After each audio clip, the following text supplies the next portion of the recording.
বরগুনার তালতলীতে স্বামীকে বিষ খাইয়ে হত্যা, পলাতক স্ত্রী ও পরকীয়া প্রেমিক গ্রেফতার। নিত্য নতুন খবর পেতে আমাদের পেজে ফলো দিয়ে সঙ্গে থাকুন। বরগুনার তালতলীতে স্বামীকে জমি লিখে দেওয়ার চাপ প্রয়োগ করে ব্যর্থ হয়ে বিষ খাইয়ে হত্যার চাঞ্চল্যকর ঘটনায় জড়িত পলাতক স্ত্রী আকলিমা বেগম ও তার পরকীয়া প্রেমিক নিসার অবশেষে র্যাবের হাতে ধরা পড়েছে। র্যাব ৮, সিপিসি ১, পটুয়াখালী ও র্যাব ১১ সদর কোম্পানি নারায়ণগঞ্জের যৌথ অভিযানে গত ২৯ সেপ্টেম্বর রাতে কলাপাড়া ও সিদ্ধিরগঞ্জ থেকে তাদের গ্রেফতার করা হয়।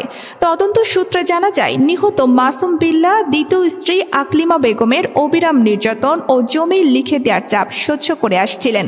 গত ২০ আগস্ট ২০২৪ তারিখে স্ত্রী আকলিমা কৌশলে স্বামীকে শরবতের সঙ্গে বিষ মিশিয়ে খাওয়ায়।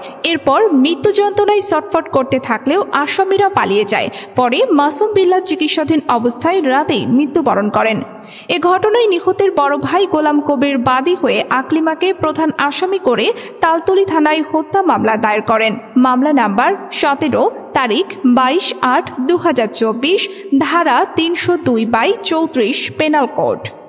র্যাব জানায়, দীর্ঘদিন পলাতক থাকার পর অবশেষে নেসারকে কলাপাড়ার শান্তিপুর গ্রাম থেকে এবং তার স্বীকারোক্তির ভিত্তিতে আকলিমাকে নারায়ণগঞ্জের সিদ্ধিরগঞ্জ থেকে গ্রেফতার করা হয়। আইন শৃঙ্খলা বাহিনী বলছে, পরকীয়ার নোংরা সম্পর্ক ঢাকতে একটি প্রাণ কেড়ে নেওয়া হয়েছে, যা নৃশংস ও ঘৃণ্য অপরাধ। গ্রেফতারকৃতদের বিরুদ্ধে পরবর্তী আইনগত ব্যবস্থা গ্রহণের জন্য সংশ্লিষ্ট থানায় হস্তান্তর করা হয়েছে।